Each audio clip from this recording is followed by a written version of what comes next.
Today I will be sharing a potato recipe that is very dear to me and happens to be one of my favorites.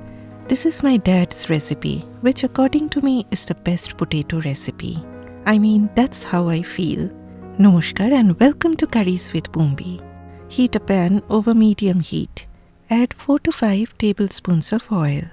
Once oil turns hot, lower the heat to low and add 2 teaspoons of fenugreek seeds, that is methi.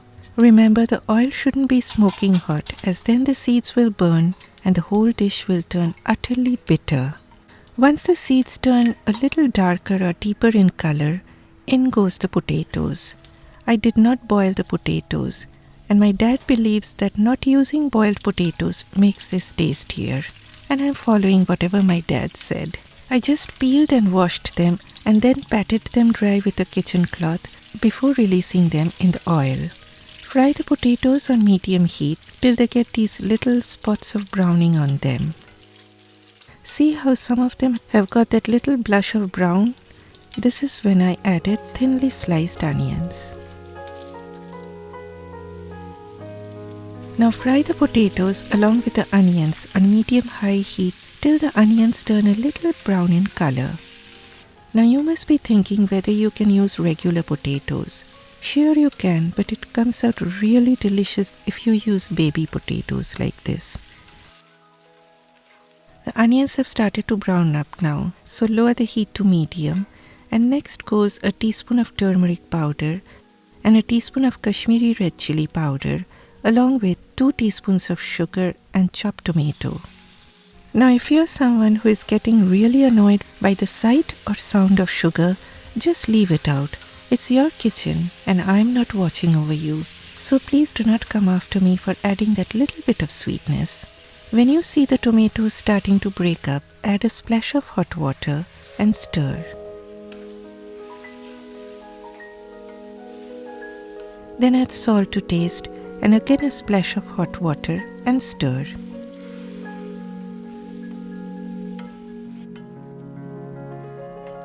I added a splash of hot water 3 times and gave it a good stir. In this way, the potatoes get well fried with the masala without adding any extra oil. Finally, add 1.5 cups of hot water. Give a good mix, cover on low heat till the potatoes turn tender. In between, remember to give a stir from time to time so that nothing sticks to the bottom of the pot. In the meanwhile, heat a small pan over medium heat.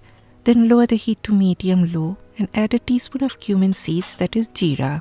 Stir the cumin seeds continuously till they darken in color, and you can get this beautiful aroma of toasted cumin seeds. As soon as you get that beautiful smell of cumin, take them off heat and immediately transfer them onto a plate, or as I am doing here, into a mortar and pestle. Then grind them once they cool down. Do not grind them too powdery. A little bit of coarse texture will be tasting good. Okay, so it took me nearly 15 minutes for the potatoes to get tender, and you want them to be nicely soft, so please do not pay much attention to that number of minutes. For you, it may take longer or maybe lesser time depending on the quality and the size of potatoes. Since I use frozen green peas, I am adding them now. If using fresh ones, add them along with the potatoes just before adding that 1.5 cups of hot water.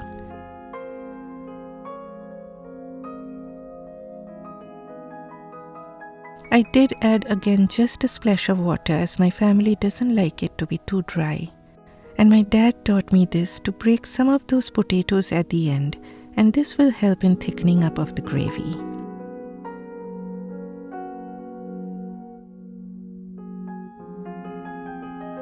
Finally, my beloved coriander leaves go in and the roasted cumin seed powder.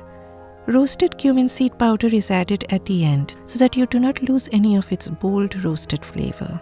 This tastes best with roti, paratha or puri. You know, I just look forward to this aloo dum whenever I go to India. And like any loving and caring dad will do, he cooks for me no matter how many times I request him to do so. Thank you very much, Baba, for this recipe. Bye-bye.